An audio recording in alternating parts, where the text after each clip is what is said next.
Ang e-gambling sa Pilipinas mainam na raw na iban para sa kapakanan ng mga kabataan ayon yan sa isang senador. Brigada Ann Cortez, ibrigada mo! Brigada Live Report! Suportado ni Senate Minority Leader Coco Pimentel ang mungkahi ng ilan na pagban sa mga Philippine Inland Gaming Operator o mas kilala sa pangalang e-gambling sa Pilipinas. Anya mainam na gawin ang hakbang na ito dahil marami ng kabataan ang na-expose rito sa murang edad at maaari itong makaapekto sa kanilang kinabukasan.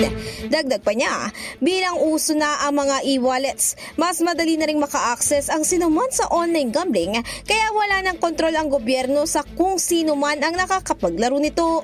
Kasunod nga nito ay nanawagan ng senador sa mga magulang na bantayan ng maigi ang kanilang mga anak upang hindi mahulog sa paglalaro ng online gambling.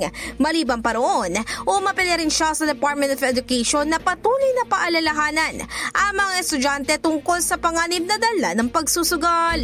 In the heart of changing lives, ito si Brigada Ann Cortez ng 105.1 Brigada News FM Manila, the Music News Authority. Brigada Balita Nationwide. Ang bahaging ito ay hatid sa atin ng Fast Relax. Tanggal ang sakit, ora mismo.